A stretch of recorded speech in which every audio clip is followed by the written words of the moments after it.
the head coach of the Huskers baseball team, and now a Nebraska Hall of Famer, Darin Erstad. Congrats on the honor. Thank you, thank you. I got to tell you, I'm not much on individual awards, but this is pretty cool. And to be going in with such a great class, there's so many great student athletes that have rolled through this place, so it's just truly a tremendous honor.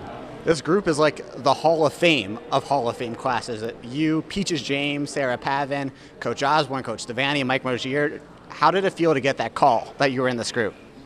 When it happened, we were in the middle of a pretty, right in the middle of our tough season. So I guess I didn't think too much about it. But after you start reflecting a little bit and you start looking at some of the names and, especially Coach Osborne, to be able to, be given so many great opportunities from him and to help him be part of a team that won his first national title.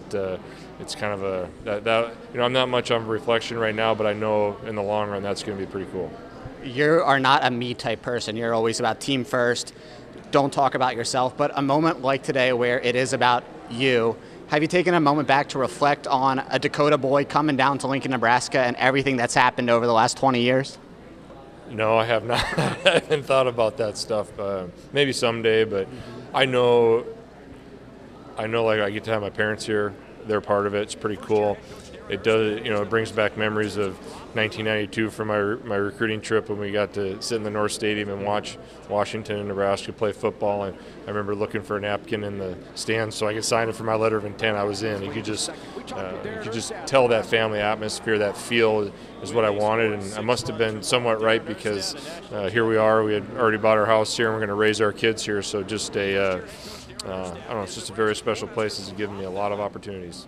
You're a very proud parent, and your kids did not get to see you play here at Nebraska, obviously. Is this a really cool moment that they now get to realize, wow, Dad must have been a pretty good athlete back in his college days?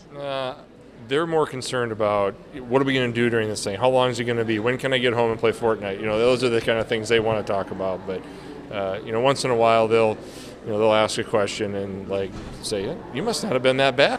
What has Mr. Osborne meant to you? And my dad and him have the same birthday, so small world. Yeah, it is. It's he just, like I said, he's given me a bunch of opportunities in my life, and he's that guy that when times get tough, he just magically appears. Like when I remember when I was playing and I had some hamstring injuries.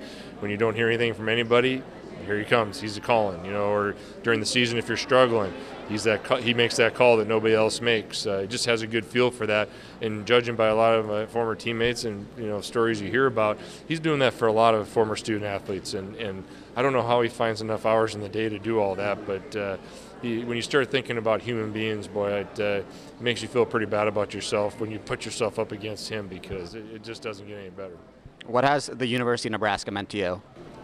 Growing up in North Dakota, obviously, is a big part of what I am and where I've come from and all that good stuff. But Nebraska's basically given me my life, all the opportunities that I've had, and my wife and my kids. This is where we wanted to raise our family. That's how much we believe in this community, and I like the end a little bit. That's safe to say.